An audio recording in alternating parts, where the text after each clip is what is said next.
जय हिंद दोस्तों, welcome to army super classes. This is Aryan Shukla. दोस्तों, आज की क्लास में हम जीके के 85 क्वेश्चन डिस्कस करेंगे विद एक्स्ट्रा फैक्ट। ये सभी टॉप के क्वेश्चन होंगे, इंपॉर्टेंट क्वेश्चन होंगे। कुछ ऐसे प्रश्न हैं जो पुलिस की परीक्षाओं में या अन्य किसी परीक्षाओं में पूछे गए हैं। सभी क्लास को ध्यान से देखिएगा। गुड मॉर्निंग सभी को। गुड मॉर्निंग दोस्तों। 85 क्वेश्चन डिस्कस करेंगे आज की क्लास में। ये टॉप के क्वेश्चन होंगे। चलिए शुरू करते हैं आज की क्लास। क्वेश्चन नंबर फर्स्ट के लिए आंसर करिए। क्वेश्चन इस प्रकार से है, कोयल कारो जल विद्युत परियोजना निम्न में से किस राज्य में है? तो सभी इसका आंसर करिएगा। बताइए इसका राइट आंसर क्या होगा दोस्तों। कोयल कारो जल विद्युत परियोजना निम्न में से किस राज्य में है? महाराष्ट्र, राजस्थान, झारखंड या फिर इनमें से कोई नहीं। इस प्रकार से ऑप्शन हैं। गुड। सी करेक्ट आंसर होगा झारखंड में। Yes, option number C correct answer है। कोयल कारो जल विद्युत परियोजना झारखंड में, तो option number C correct answer होगा। झारखंड की राजधानी अगर पूछी जाए तो आप लोग याद रखिएगा, रांची झारखंड की राजधानी है। और रांची को झारखंड का शिमला भी कहा जाता है। इंपॉर्टेंट है, परीक्षा की दृष्टि से पूछा जाएगा, झारखंड का शिमला किसे कहते हैं? तब आप लोग याद रखिएगा, रांची को कहा जाता है। आगे बढ़ते हैं। क्वेश्चन नंबर 2 के लिए आंसर करिए। चांदी का सबसे बड़ा उत्पादक देश कौन सा है? निम्न में से आपको बताना है चांदी का सबसे बड़ा उत्पादक देश कौन सा है। साउथ अफ्रीका, यूएसए, मैक्सिको या फिर नन ऑफ दीज। इस प्रकार से ऑप्शन हैं। जिसने अभी लाइव सेशन को लाइक नहीं किया है, लाइक कीजिए, शेयर कीजिएगा। चैनल पर नए हैं, चैनल को सब्सक्राइब कीजिए, बेल आइकन को प्रेस कीजिए ताकि सभी नोटिफिकेशन आप तक पहुंच सकें। इसका right answer option number C होगा, मैक्सिको। यह सी करेक्ट आंसर होगा। चांदी का सबसे बड़ा उत्पादक देश मैक्सिको है, तो option number C correct answer होगा। चांदी को एजी से रिप्रेजेंट किया जाता है, क्योंकि चांदी का लैटिन नेम पूछ सकते हैं परीक्षा में, अर्जेंटम होता है, इसीलिए चांदी को एजी से रिप्रेजेंट किया जाता है। यस, आज संडे है और हर संडे को मैराथन क्लास होती है। 85 क्वेश्चन आज की क्लास में डिस्कस करेंगे। क्वेश्चन नंबर 2 का option number C correct answer होगा, मैक्सिको करेक्ट आंसर होगा इसका। चलिए आगे बढ़ते हैं। क्वेश्चन नंबर 3 के लिए आंसर करिए। 1857 की क्रांति का दिल्ली से नेतृत्व किसने किया था? तो सभी इसका आंसर करिएगा। 1857 में जो क्रांति हुई थी, दिल्ली का नेतृत्व किसने किया था, ये आपको बताना है। बहादुर शाह जफर, नाना साहब, बेगम हजरत महल या फिर रानी लक्ष्मीबाई। इस प्रकार से ऑप्शन हैं। तो आंसर सभी लोग दीजिए, राइट या रॉन्ग आप लोग आंसर करिएगा। अगर कोई क्वेश्चन नहीं आता है उसे नोट डाउन कर सकते हो। वेरी गुड दोस्तों। इसका राइट आंसर ऑप्शन नंबर ए होगा, बहादुर शाह जफर ने। Yes, option number A correct answer है। 1857 की क्रांति में दिल्ली का नेतृत्व किया था बहादुर शाह जफर ने, तो option number A correct answer होगा। बाकी अगर हम ऑप्शन की बात करें, सभी लोग ध्यान से सुनिएगा।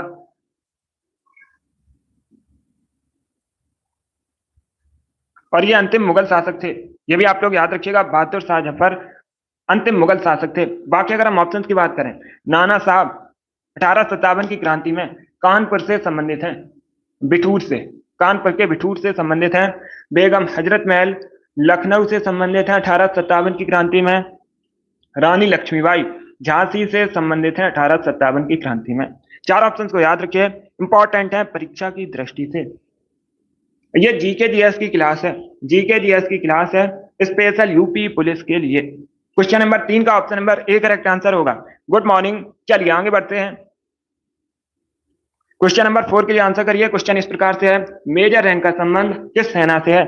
सभी इसका आंसर करिए। क्वेश्चन नंबर 4 के लिए क्या पूछा गया? मेजर रैंक का संबंध किस सेना से है? थल सेना, नौसेना, वायुसेना या फिर इनमें से कोई नहीं। इस प्रकार से ऑप्शन हैं। ए करेक्ट आंसर होगा थल सेना से। Yes, option number A correct answer है। मेजर रैंक का संबंध थल सेना से है, option number A correct answer होगा। अगला क्वेश्चन देखते हैं। क्वेश्चन नंबर 5 के लिए आंसर करिए। सबने अभिज्ञा आंदोलन कब शुरू किया गया था? क्या करेक्ट आंसर होगा क्वेश्चन नंबर 5 का? भारतीय राष्ट्रीय आंदोलन से संबंधित क्वेश्चन पूछे जाते हैं परीक्षा में, इसी प्रकार के क्वेश्चन होते हैं। इंपॉर्टेंट टॉपिक है ये, हर शिफ्ट में क्वेश्चन बनते हैं। अब इसका आंसर करिए। क्वेश्चन नंबर 5 के लिए क्या पूछा गया है? सबने अभिज्ञा आंदोलन कब शुरू किया गया था? इसका right answer option number D होगा, 1930 में, 1930 में शुरू किया गया था। महात्मा गांधी ने इसका प्रतिनिधित्व किया था। नेतृत्व किसने किया था? महात्मा गांधी ने किया था। तो क्वेश्चन नंबर 5 का option number D correct answer है। सभी ने इसका राइट आंसर दिया, वेरी गुड।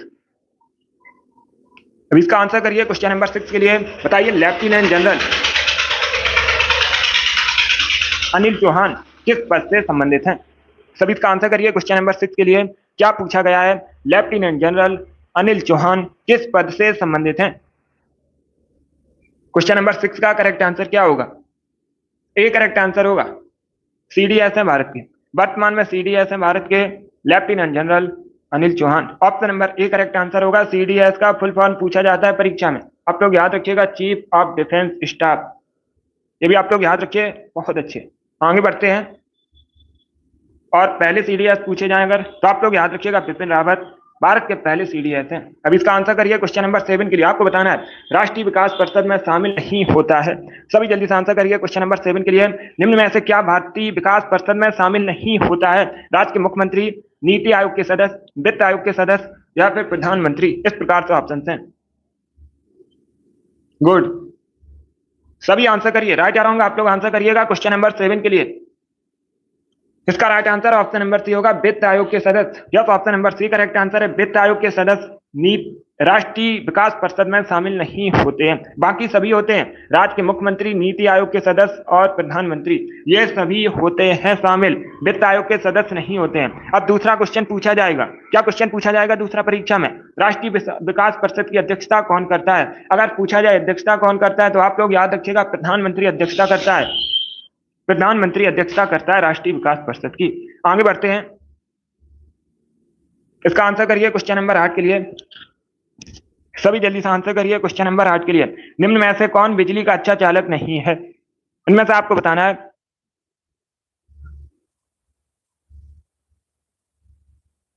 सभी इसका आंसर करिएगा। यस अजब। अब इसका आंसर करिए क्वेश्चन नंबर 8 के लिए। निम्न में से कौन बिजली का अच्छा चालक नहीं है? ग्रेफाइट, ब्रोमीन, कॉपर या फिर चांदी। बी करेक्ट आंसर होगा, bromine. Yes, option number B correct answer है। जो ब्रोमीन है बिजली का अच्छा चालक नहीं है, तो option number B correct answer होगा। बाकी ग्रेफाइट, कॉपर, चांदी, ये सभी अच्छे चालक हैं। क्वेश्चन नंबर 8 का option number B correct answer होगा। अगला क्वेश्चन देखते हैं। अभी इसका आंसर करिए क्वेश्चन नंबर 9 के लिए। सबसे अच्छा चालक चांदी है, ये भी आप लोग याद रखिएगा। अब इसका आंसर करिए क्वेश्चन नंबर 9 के लिए। मैग्नीशियम का रासायनिक संकेत बताइए, क्या होता है? मैग्नीशियम को किससे रिप्रेजेंट किया जाता है? एटॉमिक नंबर कितना होता है मैग्नीशियम का? 12 होता है। परमाणु क्रमांक 12 होता है और इसे mg से रिप्रेजेंट किया जाता है। Option number A correct answer होगा, mg से रिप्रेजेंट किया जाता है। क्वेश्चन नंबर 9 का option number A correct answer होगा। अब इसका आंसर करिए क्वेश्चन नंबर 10 के लिए। टैली सॉफ्टवेयर का प्रयोग किस काम के लिए किया जाता है? ये कंप्यूटर से संबंधित प्रश्न है। 2 से 3 क्वेश्चन परीक्षा में कंप्यूटर से संबंधित पूछे जाते हैं। तो अब इसका आंसर करिए क्वेश्चन नंबर 10 के लिए। टैली सॉफ्टवेयर का प्रयोग किस काम के लिए किया जाता है? डी करेक्ट आंसर होगा, अकाउंटिंग के लिए। Yes, option number D correct answer है। टैली सॉफ्टवेयर का प्रयोग अकाउंटिंग के लिए किया जाता है। तो क्वेश्चन नंबर 10 का option number D correct answer होगा। क्वेश्चन नंबर 11 इस प्रकार से है, बाउल गायन कहाँ का लोक रूप है? गुजरात, बंगाल, कर्नाटक या फिर पंजाब। इस प्रकार से ऑप्शन हैं। तो इसका right answer option number B होगा, बंगाल से संबंधित है। बंगाल का लोक रूप है बाउल गायन। Option number B correct answer होगा, बंगाल करेक्ट आंसर होगा। क्वेश्चन नंबर 12 इस प्रकार से है, निम्न में से किस स्थान पर आणविक विद्युत ऊर्जा संयंत्र नहीं है? 4 ऑप्शन दिए गए, तारापुर, विजयवाड़ा, नरौरा, रावत भाटा। बताइए निम्न में से किस स्थान पर आणविक विद्युत ऊर्जा संयंत्र नहीं है? इसका राइट आंसर क्या होगा दोस्तों? तो सभी इसका आंसर करिए क्वेश्चन नंबर 12 के लिए। Right answer option number B होगा, विजयवाड़ा में नहीं है। Yes, option number B correct answer होगा, विजयवाड़ा में नहीं है। बाकी सभी तारापुर, नरौरा, रावत भाटा, ये सभी आणविक विद्युत ऊर्जा संयंत्र हैं। तो option number B correct answer होगा। सभी ने करेक्ट आंसर दिया, इस बार आप सभी के करेक्ट आंसर है, बहुत अच्छे, गुड। क्वेश्चन नंबर 13 के लिए आंसर करिए, माना दर्रा किस राज्य में है? क्या करेक्ट आंसर होगा? माना दर्रा निम्न में से किस राज्य में? सिक्किम, हिमाचल प्रदेश, उत्तराखंड या फिर अरुणाचल प्रदेश में? तो राइट आंसर होगा ऑप्शन नंबर सी, उत्तराखंड में। Yes, option number C correct answer होगा, उत्तराखंड में है माना दर्रा। Option number C correct answer है क्वेश्चन नंबर 13 का। क्वेश्चन नंबर 14 इस प्रकार से है, भारत में चंदन की लकड़ी के सर्वाधिक वन कहाँ पाए जाते हैं? सभी इसका आंसर करिएगा। अगर पूछा जाए चंदन की लकड़ी से संबंधित राज्य कौन सा है, तो आप लोग याद रखिएगा कर्नाटक। और जो वन है सर्वाधिक कहाँ पाए जाते हैं? चंदन की लकड़ी के भारत में। तो सभी इसका आंसर करिएगा क्वेश्चन नंबर 14 के लिए। इसका राइट आंसर होगा ऑप्शन नंबर सी, नीलगिरी की पहाड़ियों में। सी करेक्ट आंसर होगा। Yes, option number C correct answer है। भारत में नीलगिरी की पहाड़ियों में चंदन की लकड़ी के सर्वाधिक वन है। Option number C correct answer होगा। क्वेश्चन नंबर 15 के लिए आंसर करिएगा। वैश्वीकरण का अर्थ क्या है? तो ऑप्शन को पढ़ लीजिए, उसके बाद ही आंसर करिए। क्या पूछा गया है? वैश्वीकरण का अर्थ क्या है? इसका right answer option number C होगा, घरेलू अर्थव्यवस्था का वैश्विक अर्थव्यवस्था के साथ एकीकरण। Option number C correct answer होगा। आगे बढ़ते हैं। अब इसका आंसर करिएगा। क्वेश्चन नंबर 16 के लिए आपको बताना है घूममठ निम्न में से किस राज्य में स्थित है?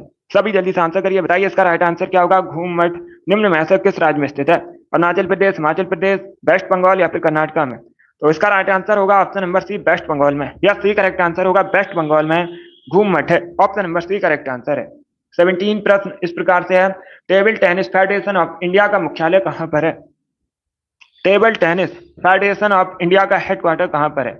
जबलपुर, मुंबई, दिल्ली या फिर लखनऊ? तो क्वेश्चन नंबर 17 का आंसर क्या होगा? इसका right answer option number C होगा, दिल्ली में। Yes, option number C correct answer है। दिल्ली में table tennis federation of India का मुख्यालय है। नई दिल्ली करेक्ट आंसर होगा। सी करेक्ट आंसर होगा इसका, नई दिल्ली करेक्ट आंसर होगा। अभी इसका आंसर करिए। क्वेश्चन नंबर 18 के लिए, भारतीय रेलवे के पश्चिम मध्य रेलवे जोन का मुख्यालय कहां पर स्थित है? Good morning. भारतीय रेलवे के पश्चिम मध्य रेलवे जोन का मुख्यालय हेडक्वार्टर कहां पर है? भोपाल, जयपुर, जबलपुर या फिर आगरा में? तो इसका right answer option number C होगा, जबलपुर में। Yes, option number C correct answer है, मध्य प्रदेश के जबलपुर में। जबलपुर कहाँ का शहर है? मध्य प्रदेश का शहर है जबलपुर में। भारतीय रेलवे के पश्चिम मध्य रेलवे जोन का मुख्यालय है। Option number C correct answer होगा, जबलपुर करेक्ट आंसर है। अब इसका आंसर करिए। क्वेश्चन नंबर 19 के लिए, जूनागढ़ शिलालेख निम्न में से किस शासक से संबंधित है? सभी इसका आंसर करिएगा। इतिहास से संबंधित क्वेश्चन है। सातकर्णी प्रथम, बिंदुसार, कनिष्क, रुद्रदामन प्रथम, इस प्रकार से ऑप्शन हैं। डी करेक्ट आंसर होगा। Yes, option number D correct answer है, रुद्रदामन प्रथम से संबंधित है जूनागढ़ शिलालेख। तो option number D correct answer होगा। बी करेक्ट आंसर नहीं होगा, डी करेक्ट आंसर होगा इसका, रुद्रदामन प्रथम करेक्ट आंसर है। क्वेश्चन नंबर 20, राज्य विधानमंडल का ऊपरी सदन कौन होता है? सभी इसका आंसर करिएगा। क्या पूछा गया है? राज्य विधानमंडल का ऊपरी सदन कौन होता है? इसका राइट आंसर क्या होगा? राइट आंसर होगा option number A, Vidhan Parishad. Yes, option number A correct answer होगा। आप लोग याद रखिएगा, राज्य विधानमंडल में ऊपरी सदन होता है विधान परिषद। तो option number A correct answer होगा। अगर पूछा जाए भारतीय संसद का ऊपरी सदन कौन होता है, तब आप लोग याद रखिएगा, राज्यसभा अपर हाउस है और लोकसभा लोअर हाउस है। ये भी इंपॉर्टेंट है, इनको भी याद रखिए, इनसे भी क्वेश्चन पूछ लेते हैं परीक्षा में। अब इसका आंसर करिएगा। क्वेश्चन नंबर 21 के लिए आपको बताना है, अस्त्र किस प्रकार की मिसाइल है? सभी जल्दी से आंसर करिए, बताइए इसका राइट आंसर क्या होगा। अस्त्र किस प्रकार की मिसाइल है? सतह से हवा मार करने की, सतह से सतह, हवा से हवा, या फिर ऑप्शन नंबर डी है एंटी टैंक मिसाइल। इस प्रकार से ऑप्शन हैं। तो सभी इसका आंसर करिए, बताइए क्वेश्चन नंबर 21 का करेक्ट आंसर क्या होगा। गुड, सी करेक्ट आंसर होगा, हवा से हवा में मार करने की। Option number C correct answer होगा। अब इसका आंसर करिए। क्वेश्चन नंबर 22 के लिए, विश्व कवि के नाम से किसे जाना जाता है? निम्न में से किसे जाना जाता है विश्व कवि के नाम से? Right answer option number B होगा, रविन्द्रनाथ टैगोर। पहले भारतीय व्यक्ति हैं जिनको नोबेल प्राइज मिला था 1913 में, मिला था साहित्य के क्षेत्र में गीतांजलि के लिए। कब मिला था? 1913 में। पूछा जाता है 1913 में। रविन्द्रनाथ टैगोर करेक्ट आंसर होगा। अब इसका आंसर करिए। क्वेश्चन नंबर 23 के लिए, भारतीय संविधान की 9वीं अनुसूची किस संविधान संशोधन द्वारा जोड़ी गई थी? ये अच्छा क्वेश्चन है, पॉलिटिक्स संबंधित क्वेश्चन है। पहले क्वेश्चन को समझिएगा, उसके बाद ही आंसर करिए, जल्दबाजी में आपको आंसर नहीं देना है। भारतीय संविधान में जो 9वीं अनुसूची है, यह किस संविधान संशोधन द्वारा जोड़ी गई थी, यह पूछा गया है। तो इसका right answer option number C होगा, पहला संविधान संशोधन हुआ था। यह तो option number C correct answer होगा। तो पहला संविधान संशोधन हुआ था, उसी के तहत जोड़ी गई थी भारतीय संविधान में 9वीं अनुसूची। Option number C correct answer होगा। क्वेश्चन नंबर 24 इस प्रकार से है, हीलियम में इलेक्ट्रॉनों की संख्या कितनी होती है? हीलियम में इलेक्ट्रॉनों की संख्या कितनी होती है? 2, 3, 4, 5, इस प्रकार से ऑप्शन हैं। इसका राइट आंसर ऑप्शन नंबर ए होगा, 2। Yes, option number A correct answer है, हीलियम में इलेक्ट्रॉनों की संख्या 2 होती है। अब इसका आंसर करिएगा। क्वेश्चन नंबर 25 के लिए आपको बताना है, जापान की राजधानी टोक्यो किस द्वीप पर स्थित है? अच्छा क्वेश्चन है। पहली बात तो आप लोग याद रखिएगा, अगर पूछा जाए परीक्षा में जापान की राजधानी क्या है, तो आप लोग याद रखिएगा, जापान की राजधानी है टोक्यो। किस द्वीप पर स्थित है? होंशु द्वीप पर स्थित है। ये जो होंशु द्वीप है, आप लोग याद रखिएगा होन्शु द्वीप जापान का सबसे बड़ा द्वीप है, इंपॉर्टेंट है, परीक्षा में पूछा जाता है। तो क्वेश्चन नंबर 25 का option number A correct answer होगा। बहुत अच्छे।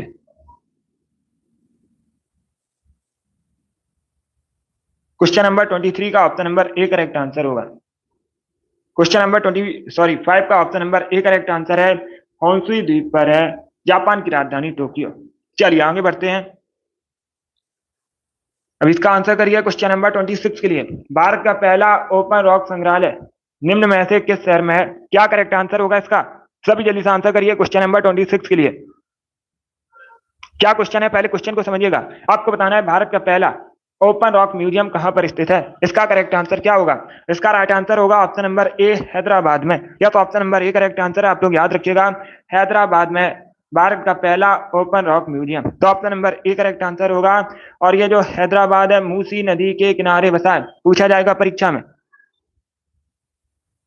हैदराबाद किस नदी के किनारे बसा है? मूसी नदी के किनारे बसा है। इसके साथ ही आप लोग याद रखिएगा, क्वेश्चन पूछा जाता है राष्ट्रीय विकास परिषद कहां पर है? तो आप लोग याद रखिएगा राष्ट्रीय ग्रामीण विकास परिषद अगर पूछा जाए कहां पर है, राष्ट्रीय ग्रामीण विकास परिषद हैदराबाद में है। राष्ट्रीय पोषण संस्थान भी हैदराबाद में है। इंपॉर्टेंट प्रश्न है जो परीक्षा में पूछे जा सकते हैं, इनको आप लोग याद रखिए। क्वेश्चन नंबर 26 का option number A correct answer होगा। अब इसका आंसर करिए क्वेश्चन नंबर 27 के लिए। आपको बताना है झारखंड में जो सरहुल पर्व है किस ऋतु में मनाया जाता है? इसका राइट आंसर क्या होगा? तो सभी इसका आंसर करिए, बताइए इसका राइट आंसर क्या होगा। गुड, ऑप्शन को पढ़ लीजिएगा, उसके बाद ही आंसर करिए। जल्दबाजी में आंसर नहीं देना है आपको। वेरी गुड दोस्तों। पहली बात तो आप लोग याद रखिएगा, अगर पूछने परीक्षा में सरहुल पर्व कहां संबंधित है मुख्यतः, तो आप लोग याद रखिएगा झारखंड से संबंधित है। और किस ऋतु में मनाया जाता है, तब आप लोग याद रखिएगा वसंत ऋतु में मनाया जाता है। Option number A correct answer होगा, वसंत ऋतु करेक्ट आंसर होगा। अब इसका आंसर करिए क्वेश्चन नंबर 28 के लिए। अच्छा क्वेश्चन है, शरीर का वजन। उसके बाद 4 ऑप्शन आपको दिए गए हैं, 4 ऑप्शन को पढ़ लीजिएगा, उसके बाद आंसर करिए। जल्दबाजी में आपको आंसर नहीं देना है। तो सभी इसका आंसर करिए, बताइए करेक्ट आंसर क्या होगा। क्वेश्चन नंबर 28 के लिए आंसर करिएगा। शरीर का वजन, इसका right answer option number B होगा, ध्रुवों पर अधिकतम होता है। क्या करेक्ट आंसर होगा? बी करेक्ट आंसर होगा इसका। शरीर का जो वजन है ध्रुवों पर अधिकतम होता है, बी करेक्ट आंसर होगा। क्वेश्चन नंबर 28 का option number B correct answer है। अब इसका आंसर करिए क्वेश्चन नंबर 29 के लिए। रॉकेट किस सिद्धांत पर कार्य करता है? तो सभी इसका आंसर करिए क्वेश्चन नंबर 29 का, बताइए इसका राइट आंसर क्या होगा। रॉकेट किस सिद्धांत पर कार्य करता है? न्यूटन के तृतीय नियम पर, प्रथम नियम पर, द्वितीय नियम पर, या फिर आर्किमिडीज के सिद्धांत पर? तो सभी इसका आंसर करिए क्वेश्चन नंबर 29 के लिए। इसका राइट आंसर ऑप्शन नंबर ए होगा, न्यूटन के तीसरे नियम पर। यस, ए करेक्ट आंसर है, आप लोग याद रखिएगा, रॉकेट न्यूटन के तीसरे नियम पर कार्य करता है। ऑप्शन नंबर ए इसका राइट आंसर होगा। अब इसका आंसर करिए क्वेश्चन नंबर 30 के लिए। सभी जल्दी से आंसर करिए क्वेश्चन नंबर 30 के लिए। बताइए निम्न में से कौन सा नृत्य यूनेस्को द्वारा मान्यता प्राप्त है? गिद्दा, कालबेलिया, डालखाई या फिर भांगड़ा? इस प्रकार से ऑप्शन हैं। तो सभी इसका आंसर करिए क्वेश्चन नंबर 30 के लिए। इसका right answer option number B होगा, कालबेलिया। क्या करेक्ट आंसर होगा? बी करेक्ट आंसर होगा। आप लोग याद रखिएगा, कालबेलिया यूनेस्को द्वारा मान्यता प्राप्त नृत्य है, बी करेक्ट आंसर होगा। कब शामिल किया गया था इसे, कब मान्यता मिली थी? यूनेस्को से पूछ सकते हैं, 2010 में। कब मान्यता मिली थी? 2010 में मिली थी। और ये कहाँ का फोक डांस है? कालबेलिया कहाँ का फोक डांस है? राजस्थान का फोक डांस है, इंपॉर्टेंट है ये भी, इसे भी याद रखिए। अब इसका आंसर करिए क्वेश्चन नंबर 31 के लिए। सभी जल्दी से आंसर करिए क्वेश्चन नंबर 31 के लिए। बताइए इसका राइट आंसर क्या होगा। दक्षिण भारत में प्रसिद्ध जैन केंद्र कहां पर स्थित है? सभी इसका आंसर करिए, बताइए क्वेश्चन नंबर 31 का करेक्ट आंसर क्या होगा। दक्षिण भारत में स्थित जैन केंद्र कहां पर स्थित है? ए करेक्ट आंसर होगा, Shravanabelagola. Option number A correct answer होगा इसका। क्वेश्चन नंबर 31 का option number A correct answer है। अब इसका आंसर करिएगा। क्वेश्चन नंबर 32 के लिए आंसर करिए। आपको बताना है चोल राजाओं ने किस धर्म को संरक्षण दिया था? सभी इसका आंसर करिएगा। अगर पूछना परीक्षा में चोल वंश की स्थापना किसने की थी, तो आप लोग याद रखिएगा, विजयालय ने। किसने? विजयालय ने चोल वंश की स्थापना की थी। अब दूसरा क्वेश्चन पूछा जाएगा, चोल वंश की राजधानी क्या थी? तब आप लोग याद रखिएगा, तंजौर या तंजावुर एक ही बात है। तंजौर या तंजावुर एक ही बात है, चोल वंश की राजधानी थी। किस धर्म को संरक्षण दिया था? तो correct answer option number C होगा, शैव धर्म के। Yes, option number C correct answer होगा। जो भगवान शिव की उपासना करते थे, शैव धर्म के, उनको संरक्षण प्रदान किया था चोल राजाओं ने। Option number C correct answer होगा। क्वेश्चन नंबर 32 का option number C correct answer है। 20 का आंसर करिए। क्वेश्चन नंबर 33 के लिए लेजिम बताइए कहाँ का लोक नृत्य है। सभी जल्दी से आंसर करिए। क्वेश्चन नंबर 33 के लिए क्या पूछा गया, लेजिम कहाँ का फोक डांस है। इसका राइट आंसर क्या होगा? राइट आंसर होगा ऑप्शन नंबर बी, महाराष्ट्र का। यस, बी करेक्ट आंसर होगा। लेजिम महाराष्ट्र का एक लोक नृत्य है, तो option number B correct answer होगा। इसके साथ ही आप लोग याद रखिएगा, दो नृत्य और परीक्षा में पूछे जाते हैं। एक तो पूछा जाता है तमाशा कहाँ संबंधित है, तमाशा भी महाराष्ट्र से संबंधित है। और एक पूछा जाता है लावड़ी कहाँ संबंधित है, लावड़ी कहाँ का फोक डांस है। लावड़ी भी आप लोग याद रखिएगा महाराष्ट्र से संबंधित है। क्वेश्चन नंबर 33 का option number B correct answer है। अब इसका आंसर करिए। क्वेश्चन नंबर 34 के लिए बताइए निम्न में से कौन ग्रीन हाउस गैस नहीं है। चार ऑप्शन दिए गए, carbon dioxide, methane, nitrous oxide, nitrogen. बताइए इनमें क्या ग्रीन हाउस गैस नहीं है। तो इसका right answer option number D होगा, नाइट्रोजन। क्या करेक्ट आंसर होगा? डी करेक्ट आंसर होगा। आप लोग याद रखिएगा, नाइट्रोजन ग्रीन हाउस गैस नहीं है। बाकी आप लोग याद रखिएगा, carbon dioxide, methane, nitrous oxide, ये सभी ग्रीन हाउस गैसेस हैं। Option number D correct answer होगा। नाइट्रोजन नहीं है ग्रीन हाउस गैस। यस, नहीं पूछा है। क्वेश्चन को पढ़िएगा, क्या पूछा है, निम्न में से कौन हरित गृह गैस नहीं है, ग्रीन हाउस गैस नहीं है। तो option number D correct answer होगा, नाइट्रोजन। अब इसका आंसर करिए। क्वेश्चन नंबर 35 के लिए बताइए भूमध्य रेखा निम्न में से किस देश से होकर नहीं गुजरती है। कीनिया, मैक्सिको, इंडोनेशिया या फिर ब्राजील। इस प्रकार के ऑप्शन हैं। तो सभी इसका आंसर करिए। क्वेश्चन नंबर 35 के लिए क्या पूछा गया है, भूमध्य रेखा निम्न में से किस देश से होकर नहीं गुजरती है। भूमध्य रेखा पृथ्वी को दो बराबर भागों में बांटती है। पृथ्वी के बीचों बीच से है भूमध्य रेखा। और ये इक्वेटर, इसे इक्वेटर भी कहा जाता है, काल्पनिक रेखा है। अगर पूछा जाए किस प्रकार की रेखा, आप लोग याद रखिएगा, काल्पनिक रेखा इक्वेटर कहा जाता है। इस प्रकार से पृथ्वी को दो बराबर भागों में बांटती है। अब देखिएगा, ब्राजील से निकलती है, नहीं पूछा गया है, नहीं गुजरती है। क्या पूछा गया है, क्वेश्चन को पढ़िए, सभी के आंसर गलत है। फिर से आंसर दीजिएगा। आपसे पूछा गया है भूमध्य रेखा निम्न में से किस देश से होकर नहीं गुजरती है। इसका राइट आंसर क्या होगा? मैक्सिको करेक्ट आंसर होगा। मैक्सिको से नहीं गुजरती है। बाकी ब्राजील, इंडोनेशिया, कीनिया, इन सभी से गुजरती है। Option number B correct answer होगा इसका। Yes, option number B correct answer है, मैक्सिको करेक्ट आंसर होगा।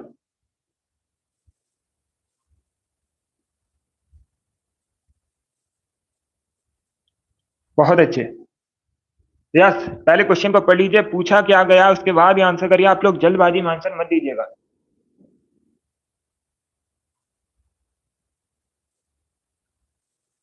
ये जो ब्राजील से गुजरती है, आप लोग याद रखिएगा। चलिए आगे बढ़ते हैं। अब इसका आंसर करिए क्वेश्चन नंबर 36 के लिए। सभी जल्दी से आंसर करिए। क्वेश्चन नंबर 36 के लिए आपको बताना है भारत में उत्तर प्रदेश राज्य का स्थान किसके उत्पादन में प्रथम है। खाद्यान्न उत्पादन में, दुग्ध उत्पादन में, गन्ना उत्पादन में या फिर इन सभी में। तो सभी इसका आंसर करिए। बताइए क्वेश्चन नंबर 36 का करेक्ट आंसर क्या होगा।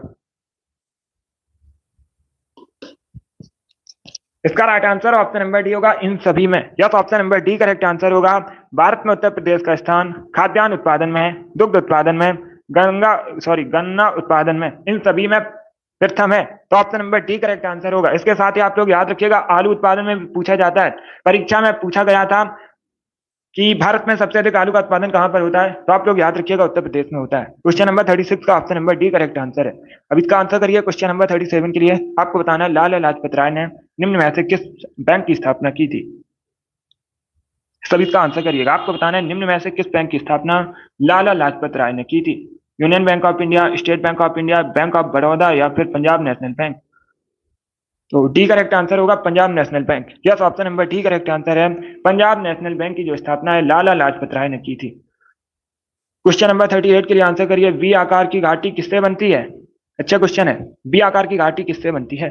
तो सी करेक्ट आंसर होगा, नदी से, नदियों से बनती है वी आकार की घाटी। Option number C correct answer होगा। बहुत अच्छे। क्वेश्चन नंबर 39 इस प्रकार से है, निम्नलिखित पर्वतों में से कौन राइन नदी के किनारे स्थित है। आपको बताना है इनमें से कौन सा पर्वत राइन नदी के तट पर स्थित है। क्या करेक्ट आंसर होगा क्वेश्चन नंबर 39 का। डी करेक्ट आंसर होगा, black forest. Yes, option number D correct answer होगा। ब्लैक फॉरेस्ट नामक पर्वत राइन नदी के तट पर स्थित है, राइन नदी के किनारे स्थित है।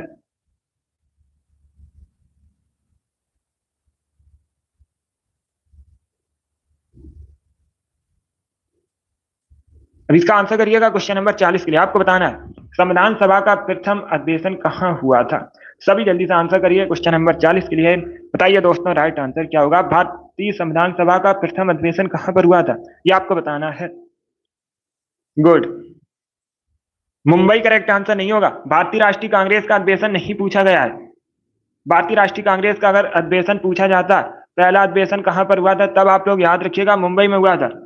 ये अलग क्वेश्चन है। क्या पूछा गया है, संविधान सभा का पहला अधिवेशन कहां पर हुआ था। इसका right answer option number D होगा, दिल्ली में।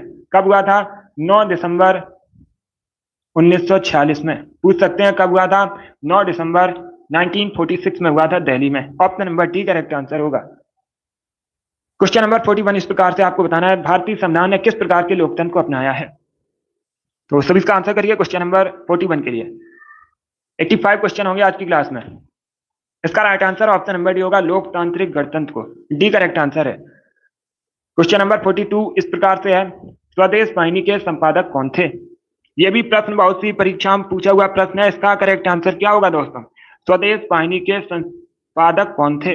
Right answer option number C होगा, K Ramakrishna Pillai. Yes, option number C correct answer होगा।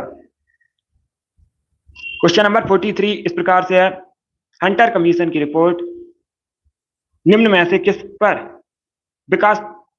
विकास पर विशेष जोर दिया गया था, यह आपको बताना है। तो सभी इसका आंसर करिए क्वेश्चन नंबर 43 के लिए। देखिएगा इसका right answer option number C होगा, प्राथमिक एजुकेशन, प्राथमिक शिक्षा पर। Yes, option number C correct answer होगा। जो हंटर कमीशन की रिपोर्ट थी, इसमें प्राथमिक शिक्षा पर, प्राथमिक शिक्षा के विकास पर विशेष जोर दिया गया था। Option number C correct answer होगा। यस। अभी 44 के लिए आंसर करिए। क्वेश्चन इस प्रकार से है, भारत में दल विहीन प्रजातंत्र किसने प्रस्तावित किया था।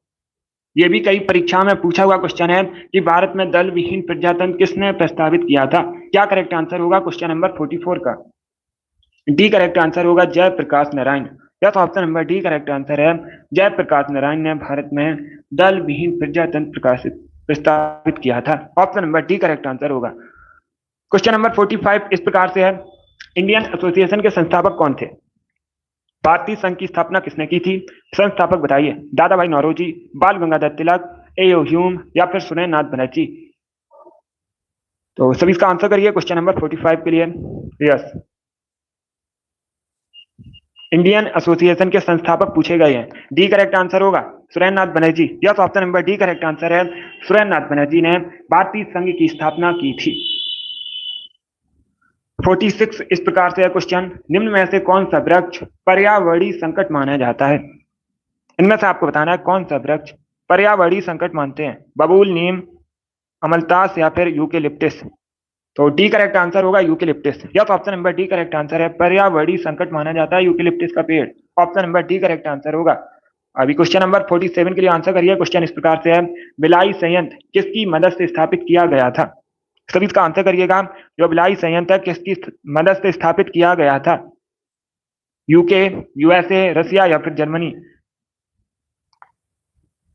तो सी करेक्ट आंसर होगा, रसिया की मदद से। Yes, option number C correct answer है। बिलाई संयंत्र रसिया की मदद से स्थापित किया गया था। Option number C correct answer होगा। गुड मॉर्निंग, बहुत अच्छे, good. Yes, Russia correct answer होगा इसका। अगला क्वेश्चन देखते हैं। क्वेश्चन नंबर 48 इस प्रकार से है, ऑस्ट्रेलिया महाद्वीप से होकर निम्न में से कौन सी अक्षांश रेखा गुजरती है। कर्क रेखा, मकर रेखा, बृहस्पति रेखा, अंटार्कटिका रेखा। बताइए निम्न में से कौन सी रेखा ऑस्ट्रेलिया महाद्वीप से होकर गुजरती है। तो इसका right answer option number B होगा, मकर रेखा। Yes, option number B correct answer है। मकर रेखा ऑस्ट्रेलिया अक्षांश से होकर गुजरती है। बी करेक्ट आंसर होगा। सभी स्टडी पर फोकस कीजिए। अब इसका आंसर करिए क्वेश्चन नंबर 49 के लिए। आपको बताना है इग्नू की स्थापना कब हुई थी। इग्नू की स्थापना कब हुई थी। IGNOU Indira Gandhi national open university, स्थापना हुई थी 1985 में, 1985 में। Option number C correct answer होगा। क्वेश्चन नंबर 50 इस प्रकार से है, निम्न में से किसे भारतीय अशांति का जनक कहा जाता है, अशोक जनक के रूप में जाना जाता है। क्या करेक्ट आंसर होगा क्वेश्चन नंबर 50 का। तो बी करेक्ट आंसर होगा, Bal Gangadhar Tilak. Yes, option number B correct answer होगा। वैलेंटाइन्स रोल आप लोग याद रखिएगा, अगर पूछ लें भारतीय शांति का जनक बाल गंगाधर तिलक को किसने कहा था, तो आप लोग याद रखिएगा वैलेंटाइन्स रोल ने। ये भी इंपॉर्टेंट है, कई परीक्षा में पूछा जा चुका है। क्वेश्चन नंबर 50 का option number B correct answer होगा। अब इसका आंसर करिए। क्वेश्चन नंबर 51 के लिए आपको बताना है, आदि शंकर जो बाद में शंकराचार्य बने, उनका जन्म कहाँ पर हुआ था? कहाँ पर हुआ था शंकराचार्य जी का जन्म? कश्मीर, वेस्ट बंगाल, आंध्र प्रदेश या फिर केरला में? इसका राइट आंसर होगा ऑप्शन नंबर डी, केरल में। डी करेक्ट आंसर होगा। केरल में हुआ था शंकराचार्य जी का जन्म। Option number D correct answer होगा। गुड, केरला करेक्ट आंसर होगा। अब इसका आंसर करिए। क्वेश्चन नंबर 52 के लिए आपको बताना है, ऑस्ट्रेलिया के जो घास स्थल हैं उनको क्या कहा जाता है? ऑस्ट्रेलिया के घास स्थल क्या कहलाते हैं? डाउन्स, सवाना, प्रेरी या फिर इनमें से कोई नहीं? ए करेक्ट आंसर होगा downs. Yes, option number A correct answer है। ऑस्ट्रेलिया के घास के स्थल डाउन्स कहलाते हैं। Option number A correct answer है। अब इसका आंसर करिएगा। क्वेश्चन नंबर 53 के लिए आपको बताना है, टीपू सुल्तान की राजधानी क्या थी? टीपू सुल्तान कहाँ का शासक था? पूछ सकते हैं। मैसूर का शासक था। मैसूर का शासक था टीपू सुल्तान। राजधानी क्या थी? Srirangapatnam. Option number T correct answer होगा। ए करेक्ट आंसर नहीं होगा। आपसे यह नहीं पूछा गया है शासक कहाँ का था, उसके राज का नाम था मैसूर, राजधानी थी Srirangapatnam. Option number D correct answer होगा। क्वेश्चन नंबर 54 के लिए आंसर करिए, कौशाम्बी किसकी राजधानी थी? कौशाम्बी किसकी राजधानी थी? कौशल, मगध, वत्स या फिर अंग? इसका right answer option number C होगा, वत्स महाजनपद की राजधानी थी कौशाम्बी। अब इसका आंसर करिएगा। क्वेश्चन नंबर 55 के लिए आपको बताना है, ढिंग एक्सप्रेस के नाम से किसे जाना जाता है? क्वेश्चन नंबर 55 के लिए आंसर करिए, ढिंग एक्सप्रेस के नाम से किसे जाना जाता है? इसका right answer option number D होगा, हिमा दास को। यस, टी करेक्ट आंसर होगा, हिमा दास को ढिंग एक्सप्रेस के नाम से जानते हैं। 56 के लिए आंसर करिए, मेक इन इंडिया कार्यक्रम कब आरंभ हुआ था? मेक इन इंडिया कार्यक्रम कब शुरू हुआ था? Right answer option number B होगा, सितंबर 2014 में। Yes, option number B correct answer है। सितंबर 2014 में मेक इन इंडिया कार्यक्रम शुरू हुआ था। Option number B correct answer है।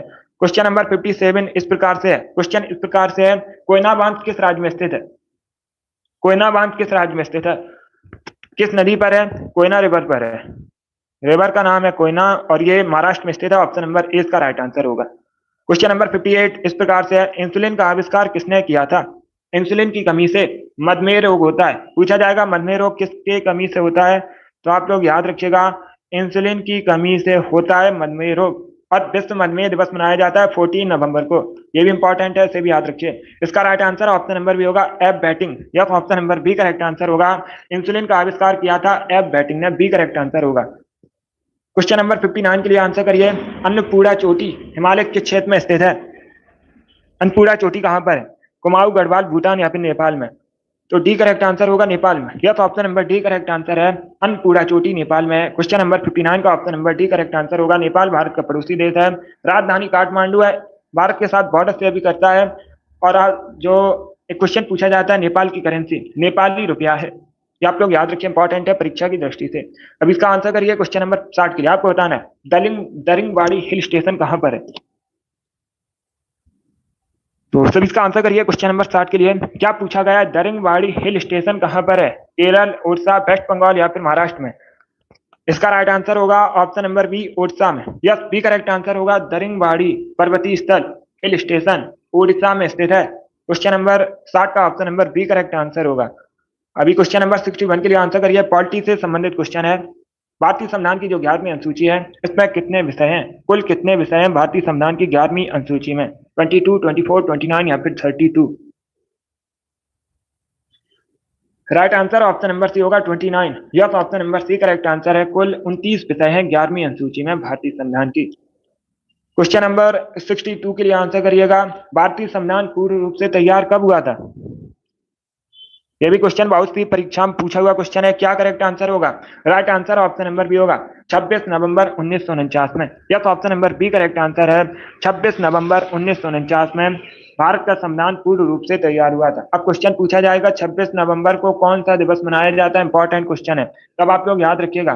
भारतीय संविधान दिवस मनाया जाता है। कौन सा दिवस मनाया जाता है? संविधान दिवस मनाया जाता है 26 नवंबर को भारत में प्रतिवर्ष। इसका आंसर करिए। क्वेश्चन नंबर 63 के लिए, कार्डेमम पहाड़ियां कहां पर है? कार्डेमम पहाड़ियां आपको बताना है कहां पर है। इसका राइट आंसर होगा ऑप्शन नंबर सी, केरला में। सी करेक्ट आंसर होगा, कार्डेमम पहाड़ियां केरला में है। केरल में सबसे अधिक इलायची का उत्पादन होता है, आप लोग याद रखिएगा केरल को मसालों का बगीचा भी कहते हैं। परीक्षा में पूछा जाएगा मसालों का बगीचा किसे कहते हैं, केरला कहते हैं। और राजधानी तिरुवनंतपुरम है केरल की। क्वेश्चन नंबर 64 के लिए आंसर करिएगा, सारनाथ में धमेक स्तूप का निर्माण किस काल में हुआ था। सारनाथ में जो धमेक स्तूप का निर्माण है किस काल में हुआ था, मौर्य, कुषाण, शुंग या फिर गुप्त। राइट आंसर ऑप्शन नंबर ए होगा, मौर्य काल में हुआ था। Option number A correct answer होगा। बहुत अच्छी। मौर्य वंश की स्थापना की थी चंद्रगुप्त मौर्य ने। मौर्य वंश के अंतिम शासक कौन थे, बृहद्रथ थे। क्वेश्चन नंबर 65 के लिए आंसर करिए। क्वेश्चन इस प्रकार से, शुक्र के कितने उपग्रह हैं। शुक्र के उपग्रह आपको बताने, ये क्वेश्चन मैंने आपको पहले भी बताया, तो बी करेक्ट आंसर होगा। 0 उपग्रह हैं, एक भी उपग्रह नहीं है। क्वेश्चन नंबर 66 इस प्रकार से है, लिटमस किसमें से निकाला जाता है। तो सभी इसका आंसर करिए। क्वेश्चन नंबर 66 के लिए क्या पूछा गया है, लिटमस किसमें से निकाला जाता है। इसका right answer option number C होगा, लाइकेन से। क्या करेक्ट आंसर होगा, सी करेक्ट आंसर होगा। लाइकेन से प्राप्त होता है लिटमस, तो option number C correct answer होगा। ये भी इंपॉर्टेंट क्वेश्चन है, एसएससी की तो बहुत सी परीक्षाओं में पूछा हुआ क्वेश्चन है कि लिटमस किसमें से निकाला जाता है, लाइकेन से। Option number C correct answer होगा। क्वेश्चन नंबर 67 इस प्रकार से है, किस शैवाल को अंतरिक्ष शैवाल कहा जाता है। किस शैवाल को अंतरिक्ष शैवाल कहते हैं, इसका राइट आंसर क्या होगा।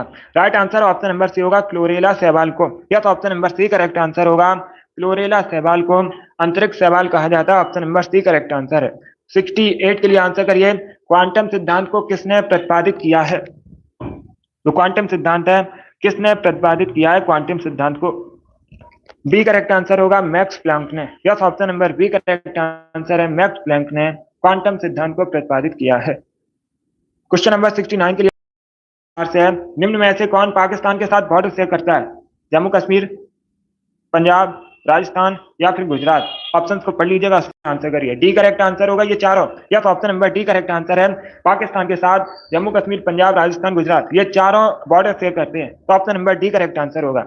अब इसका आंसर करिए। क्वेश्चन नंबर 70 के लिए आपको बताना है, ऑप्टिकल फाइबर किस सिद्धांत पर कार्य करता है। तो सभी इसका आंसर करिए। क्वेश्चन नंबर 70 का क्या पूछा गया, ऑप्टिकल फाइबर किस सिद्धांत पर कार्य करता है। इसका right answer option number C होगा, पूर्ण आंतरिक परावर्तन पर। Option number C correct answer है। अब इसका आंसर करिए। क्वेश्चन नंबर 41 के लिए आपको बताना है, निम्न में से कौन मौर्य शासक बौद्ध धर्म का अनुयायी बना। ये आपको बताना है। ऑप्शन नंबर बी है, नन ऑफ दीज। सबसे पहले किस मौर्य शासक ने बौद्ध धर्म को ग्रहण किया था। बहुत अच्छे। इसका राइट आंसर होगा option number C, Ashok. C correct answer होगा। सी करेक्ट आंसर होगा। आप लोग याद रखिएगा, अशोक ने बौद्ध धर्म को ग्रहण किया था और ये एक मौर्य शासक थे। Option number C correct answer होगा।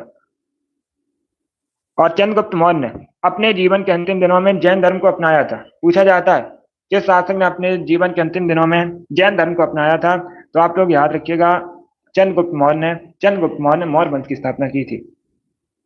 क्वेश्चन नंबर 72 के लिए आंसर करिएगा। आपको बताना है, भारतीय राष्ट्रीय कांग्रेस को भारतीय राष्ट्रीय कांग्रेस नाम किसने दिया। भारतीय राष्ट्रीय कांग्रेस की स्थापना कब हुई थी, 1885 में हुई थी। किसने की थी, एओ ह्यूम ने। आप लोग याद रखिएगा, एओ ह्यूम ने भारतीय राष्ट्रीय कांग्रेस की स्थापना की थी और ये एक सिविल कर्मचारी थे। 1885 में स्थापना हुई थी भारतीय राष्ट्रीय कांग्रेस की। भारतीय राष्ट्रीय कांग्रेस का जो पहला अधिवेशन है मुंबई में हुआ था, उसकी अध्यक्षता की थी डब्ल्यू.सी. बनर्जी ने। पूछा जाएगा पहले अधिवेशन की अध्यक्षता किसने की थी, डब्ल्यू.सी. बनर्जी ने की थी। क्वेश्चन नंबर 72 का correct answer option number C होगा, दादा भाई नौरोजी ने भारतीय राष्ट्रीय कांग्रेस को भारतीय राष्ट्रीय कांग्रेस नाम दिया था। Option number C correct answer होगा। अब इसका आंसर करिए। क्वेश्चन नंबर 73 आपको बताना, इनमें से रक्त का मापक यंत्र कौन सा है। क्या पूछा गया, इनमें से रक्त का मापक यंत्र कौन सा है। राइट आंसर ऑप्शन नंबर ए होगा, स्फिग्नोमैनोमीटर। या तो option number A correct answer होगा, रक्त मापने का यंत्र होता है स्फिग्नोमैनोमीटर। ए करेक्ट आंसर होगा। क्वेश्चन नंबर 74 के लिए आंसर करिए। पॉलिटी से संबंधित क्वेश्चन है, भारतीय संविधान के किन अनुच्छेदों में शोषण के विरुद्ध अधिकार वर्णित है। ये फंडामेंटल राइट है। अगर पूछा जाए शोषण के विरुद्ध अधिकार किस प्रकार का अधिकार है, किस प्रकार का राइट है, आप लोग याद रखिएगा, फंडामेंटल राइट है, मौलिक अधिकार है और ये अनुच्छेद 23-24 में वर्णित है। Option number C correct answer होगा, article 23-24। Option number C correct answer होगा। अब इसका आंसर करिए। क्वेश्चन नंबर 75 के लिए आपको बताना है, समुद्री शैवाल किसके महत्वपूर्ण स्रोत हैं। सब इसका आंसर करिएगा, समुद्री शैवाल किसके महत्वपूर्ण स्रोत हैं। इसका right answer option number B होगा, आयोडीन के। यस, बी करेक्ट आंसर होगा, आयोडीन के महत्वपूर्ण स्रोत हैं समुद्री शैवाल। क्वेश्चन नंबर 76 के लिए आंसर करिए। ऑपरेशन फ्लड का संबंध है, किससे संबंध है, बाढ़ नियंत्रण से, दुग्ध उत्पादन से, मत्स्य उत्पादन से या फिर इनमें से कोई नहीं। नीली क्रांति मत्स्य उत्पादन से संबंधित है। नीली क्रांति किससे संबंधित है? मत्स्य उत्पादन से संबंधित है। इसका right answer option number B होगा, ऑपरेशन फ्लड दुग्ध उत्पादन से संबंधित है। और श्वेत क्रांति दुग्ध उत्पादन से संबंधित है, यह भी याद रखिए। अब इसका आंसर करिए क्वेश्चन नंबर 77 के लिए। आपको बताना है निम्न में से कौन सा अर्धचालक पदार्थ है। चार ऑप्शन दिए गए हैं, इसमें आपको बताना है कौन अर्धचालक पदार्थ है, प्लास्टिक, एल्यूमिनियम, लकड़ी या फिर जर्मेनियम। इसका right answer option number D होगा, जर्मेनियम। जर्मेनियम एक अर्धचालक पदार्थ है, डी करेक्ट आंसर होगा। चलिए आगे बढ़ते हैं। बहुत अच्छे। क्वेश्चन नंबर 78 के लिए आंसर करिए। आपको बताना है विश्व में सबसे अधिक आयरन का उत्पादन कहां पर होता है। विश्व में सबसे अधिक आयरन का उत्पादन होता है ऑस्ट्रेलिया में, डी करेक्ट आंसर होगा। क्वेश्चन नंबर 79 इस प्रकार से है, आजादी की पहली लड़ाई कब हुई थी? 1857 में हुई थी। इसमें किसने भाग नहीं लिया था निम्न में से? तात्या टोपे ने, रानी लक्ष्मीबाई ने, बहादुर शाह जफर ने या फिर भगत सिंह ने? तो डी करेक्ट आंसर होगा, भगत सिंह ने 1857 की क्रांति में भाग नहीं लिया था। Option number D correct answer होगा। बाकी तात्या टोपे, लक्ष्मीबाई, बहादुर शाह जफर ये सभी संबंधित हैं। अब इसका आंसर करिए क्वेश्चन नंबर 80 के लिए। आपको बताना है रामायण के लेखक कौन है। ये सभी संबंधित हैं 1857 की क्रांति से। क्वेश्चन नंबर 80 के लिए आंसर करिए, बताइए रामायण के लेखक कौन है। बी करेक्ट आंसर होगा, महर्षि वाल्मीकि। यह option number B correct answer है, रामायण को लिखा है महर्षि वाल्मीकि ने। क्वेश्चन नंबर 80 का option number B correct answer होगा। गुड। क्वेश्चन नंबर 81 के लिए आंसर करिए। आपको बताना है भारत में उपराष्ट्रपति का कार्यकाल कितने वर्षों का होता है। सभी जल्दी से आंसर करिए, बताइए भारत में उपराष्ट्रपति का कार्यकाल कितने वर्षों का होता है। इसका राइट आंसर क्या होगा? सी करेक्ट आंसर होगा 5 वर्षों का। या तो option number C correct answer है, उपराष्ट्रपति का कार्यकाल होता है भारत में 5 वर्षों का।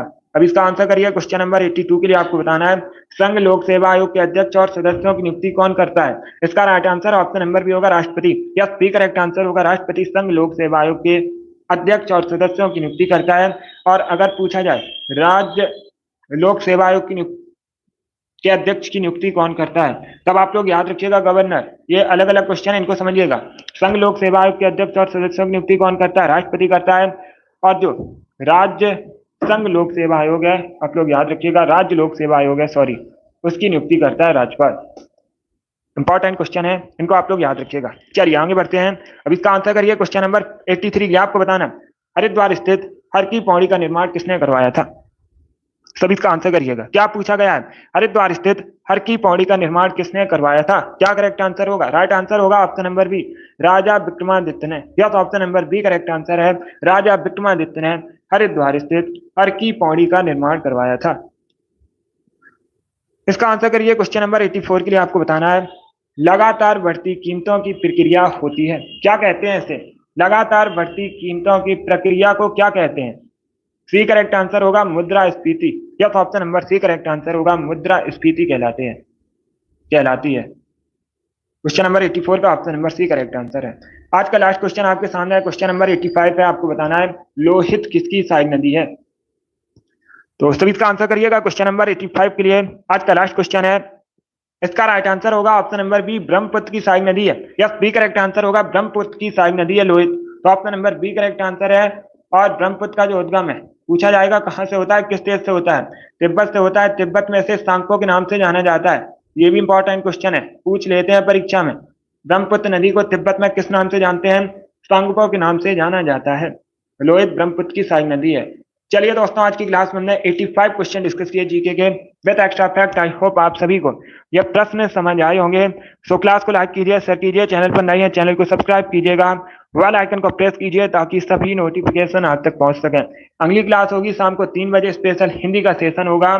सभी लोग टाइम को याद रखिए और सेशन को ज्वाइन कीजिएगा। चलिए इसी के साथ मैं आपको मिलूंगा अगली क्लास में। Thank you guys, thank